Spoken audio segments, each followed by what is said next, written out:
Olá, a TV Estadão recebe o astrólogo Ivan Freitas, especialista em astrologia política, para falar sobre a influência dos astros nesta emocionante reta final de primeiro turno nas eleições na capital. Ivan, obrigada por sua presença. Obrigado, Beth. Obrigado ao pessoal da TV Estado. Ivan, é possível os astros darem um sinal do que vai ocorrer num cenário tão volátil como a política? Na verdade é assim, a astrologia, isso não é uma novidade para a astrologia. Há mais de 6.000 anos que o estudo astrológico existe e já foi utilizado por reis, príncipes, faraós, etc. Então, quer dizer, não é nenhuma grande novidade a gente estabelecer um parâmetro astrológico dentro de uma competição política. Saber quem é o adversário, quem tem mais potencial, quem tem o menor potencial, o que o dia do evento vai trazer para cada candidato. Então, quer dizer, em astrologia política isso não é uma novidade. Isso já se usa há milênios, né? Quer dizer, então, você identifica no primeiro momento qual o potencial, quem são os candidatos, né? Identifica o potencial de cada um e traz à tona para um target, para um objetivo que é justamente o dia da eleição. No nosso caso, de agora o próximo dia 7, que é o primeiro turno, né? E o que o céu deste primeiro turno está mostrando?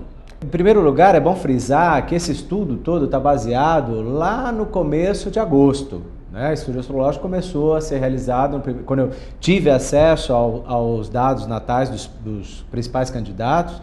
Então, estabeleceu-se um parâmetro seguro, né? Ou seja, para bem antes de qualquer contaminação por propaganda eleitoral, tal. Então, esse estudo teve um início anterior ao que a gente vê às vésperas da eleição, tá? Então, isso dá uma maior credibilidade justamente ao trabalho realizado. Então, a gente percebe agora um céu na questão do favorecimento a não conflito. Esse deveria ser o grande tema desse primeiro turno, né? Então, alguns candidatos conseguiram captar essa mensagem, outros não, né? Quem investiu nessa coisa do eu vou te proteger, eu vou te cuidar, eu vou arrumar as coisas para você, então, obviamente que foi de encontro ao céu astrológico do momento da eleição. Então, esse chamado fenômeno russomano, que ainda está aí na liderança das pesquisas, caiu um pouco, mas ainda vem liderando, isso já estava escrito no céu, podemos dizer assim? Eu acho que sim, eu acho que o candidato russomano, ele captou,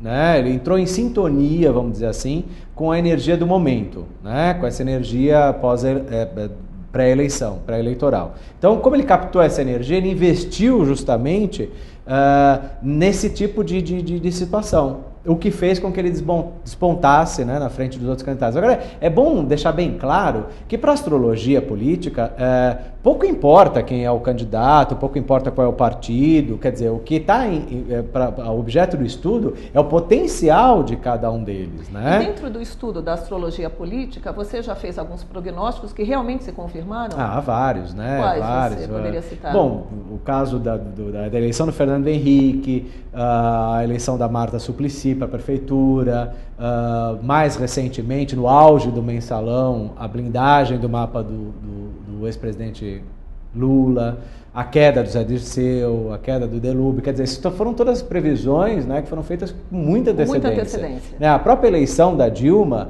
eu fui o único astrólogo brasileiro que previu com 1 ano de antecedência, né? Então, naquele 2010, a gente teve em abril uma situação que parecia quase que definida pró o outro candidato, mas a previsão já tinha sido feita praticamente 4 ou 5 meses antes, né? E voltando a falar nas eleições em São Paulo... Justamente, então, o que eu gostaria de deixar bem claro é que um sincronismo existe entre os três dos candidatos, né? O Chalita, Haddad e Russomano, eles possuem o mesmo ascendente, que é o signo de Escorpião, tá?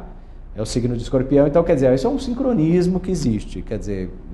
O ascendente ele vai dar justamente o potencial, né, que o candidato tem, que uma pessoa tem, de desenvolver, principalmente se passou depois dos 30 anos de idade.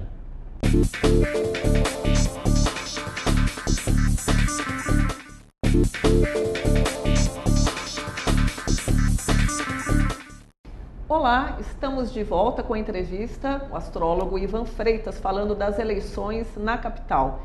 Ivan, o que você pode dizer dos candidatos que estão aí um tanto que embolados nesta reta final de primeiro turno? Então, como eu havia dito no primeiro bloco, existe um sincronismo entre um mapa de 3 candidatos, ou seja, os 3 têm o mesmo ascendente, né? O candidato Serra é o único que tem um ascendente diferente, o ascendente em Aquário.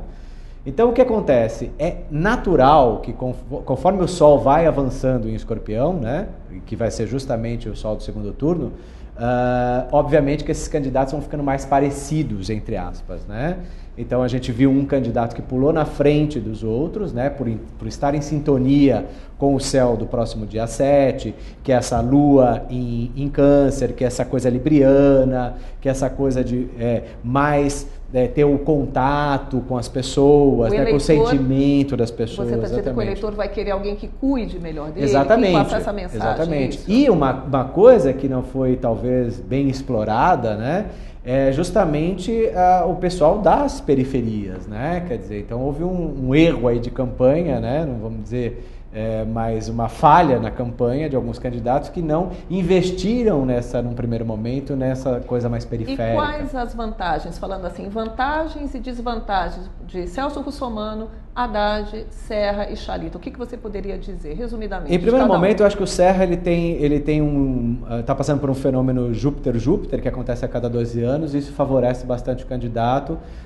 mas por outro lado, ele está passando com o Saturno no meio céu, que dá uma certa seriedade à sua visibilidade pública. E qual o conselho que você poderia dar ao candidato? Eu diria que quanto mais ele se aproximasse da questão familiar, da questão do não conflito, do não ataque, quanto mais ele ficasse simpático perante, como a gente está vendo assim nessa reta final, ou seja, investindo mais nesse lado menos agressivo e mais simpático, seria bem melhor. E o Russomano que está? Eu acho que o Russomano, como eu disse no início, ele captou muito o inconsciente coletivo do momento, que pedia alguém que parecesse que vai cuidar, que vai proteger, que vai nutrir, etc. Né? Então ele vai continuar nessa mesma linha e é isso que o levou, vai fazer com que ele se promova no segundo turno. E o Haddad? Eu acho que o Haddad, ele tem uma questão no mapa astral dele, que é essa lua em Capricórnio, conjunção Mercúrio, também em Capricórnio, que deixa muito sério, né? Ele teria que ser um pouco mais simpático a isso. Então,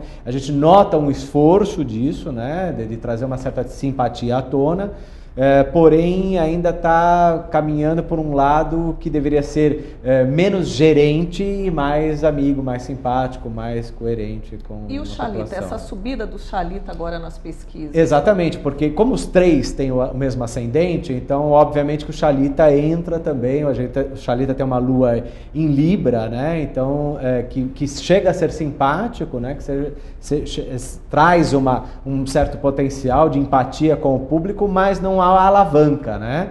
Essa alavanca que estava faltando para o Chalita poder dar uma deslanchada aí. Podemos falar em ganhadores? Quem teria um mapa mais favorável?